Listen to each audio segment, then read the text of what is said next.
Featherman after that win, and I was just chatting you before, Featherman, you were saying that was quite a slow win, and it definitely stalled out. Where was the point in the game where you managed to edge ahead of your opponents? I think we realized in the middle of the game, or like, yeah, at 15-minute mark, that we couldn't siege mid, but we were slowly and surely getting the dragons going, and we had huge CS advantage because they were just constantly grouping. So I think when we had more gold because of the more CS, more dragons, more towers, I think we just had a better team fighting. Yeah, better team fighting and better poke as well. Played Corki in the middle lane. Seeing a lot of Corki move to the mid lane now. What's making Corki so strong, and why did it work in your composition? Corki is really strong in mid lane right now because he has basically everything. He has poke, he has fast power spike, he has his ultimate, he can make really nice plays all over the map.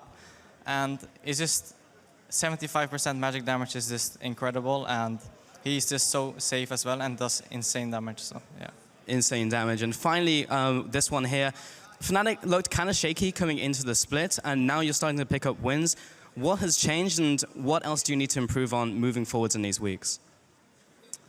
I think the biggest problem right now is our communication. We don't have a guy like Yellowstar in our team right now, so it's really difficult for us to actually get consistent shot calling throughout the game.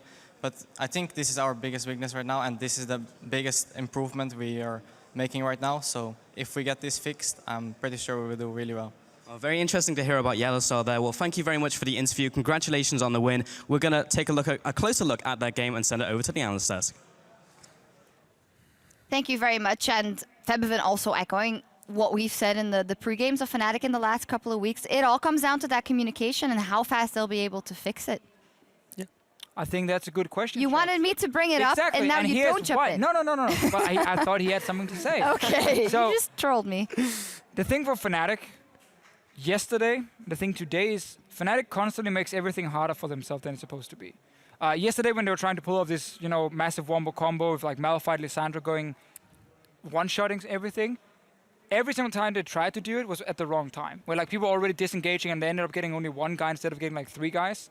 This game as well, so many times Fnatic are like, or should be setting up for one thing, they're doing exactly the opposite, and then end up just like getting caught out or taking a stupid fight. We actually have a specific replay to highlight that, and this was when you said they are making it so hard for themselves. Why in this instance? I mean, Mithy, you want to talk about Spirit's positioning here? Why is he there? Well, they want to flank mid, but they already have an advantage, and they're not really going to get anything out of that mid fight except the mid tower, which they can eventually get anyway. So Spirit there was just trying to like follow up on the flank from his teammates and got caught, but mainly they just didn't need to fight to win the game. They got a really clear and strong advantage from the lane swap, and they just had to push it to win. And in this situation as well, they literally spent the last 2 or 3 minutes on setting up the bot lane, or well, the bottom side of the map for Dragon. By the time Dragon is there and they're about to take it, they're like, no, let's run mid and team fight. Yeah, that fight was like 20 seconds before Baron spawned. I mean, Dragon, sorry. Mm-hmm.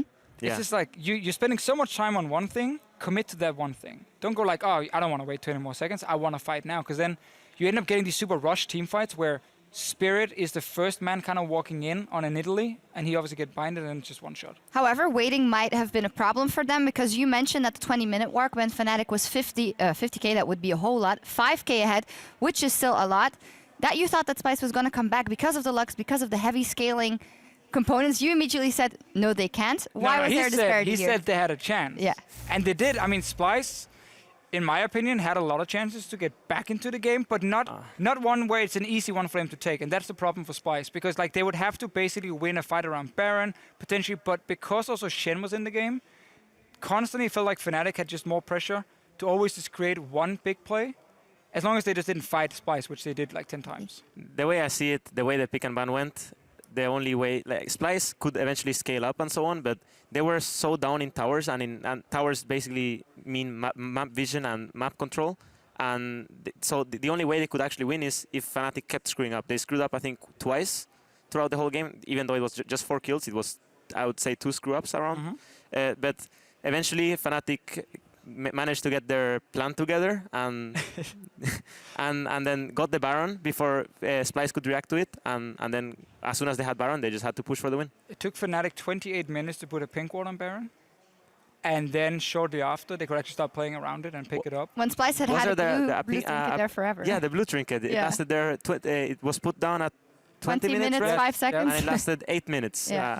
While they were setting up all the vision around topside and choking Splyce out of their topside jungle, Splyce was like, okay. We have a word there. We have a word Hey, about No problem. That's why I felt like Splyce still really had chances to win this game, because it kept going into team fights. Once, however, Fnatic figured out set up Baron, pick up the Baron, and then suddenly you can start pushing properly, Splyce couldn't get the team fight It in. seems like it's such basic concepts, obviously, setting up for Baron. Are those the kind of things that when you're struggling with a team that you have to go all the way back to the beginning? It might go for you guys as well. Well, Okay, so Baron, like when we were in Origin, when we just joined the LCS, we looked at Fnatic the way they like got Barons, because they were like just baiting teams into Baron, and there was a point where Fnatic was even behind in the summer split, but they would just be like, okay guys, we have power spikes now, let's get Baron vision, and then bam, the game is over. So they managed to figure that part of setting up Baron so well that we as Origin copied it, and we were like working on it for so many months, and now with the changes in rosters, in communication and breaks, you know, everything just has to be learned through over again. Obviously it comes back faster, but it's work, yeah. And we heard so many times from the old Fnatic lineup how all the members were giving small hints, but then it was Yellowstar saying, go Baron. Like, now we do this, now we have the power spike, now we set up Baron.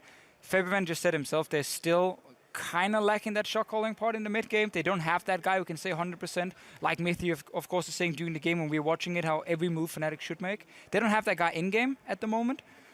Will they get it? I'm not sure, because not every player can become a shot caller. Like, it is very difficult to be the man making that final decision every time, but I think if you keep practicing it, someone should be able to step up. you disagree? I disagree. I think Okay, I think anyone can become anything if you just put. I mean, purpose that's on so it. Can you beautiful. put- No, I mean, yeah, okay, okay. But if you're a pro player already, you know, you have the talent. You just need to work on it. You know, nothing comes by.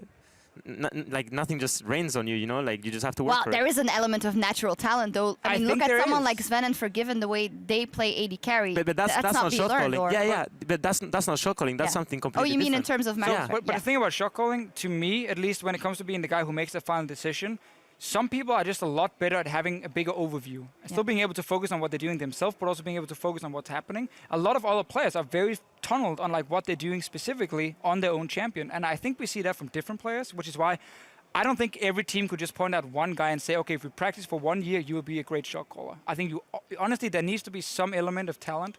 Maybe you need to just be super smart as well, where some players, I mean, some people are not necessarily as smart as other people. Final reply, Mithy, anything to add? I mean, he has a point, right? I just generally believe, at least for when I think of something for myself, you know, I just try to, if it's something that is not really anything to do with mechanics or something like that, you know, which I'm not like the best at, but if it's something to do with shot calling or something along those lines, I believe that if you just work on it, your teammates help you out, you can eventually just achieve it, no? I think that's great advice for life in general as well. Yeah, Thank work, you for that work one. hard, work Anyway, there's still one battle left to play out here in Berlin this week, so stay right there. And before we go, we'll hear what Vander thinks about his old organization, Roccat.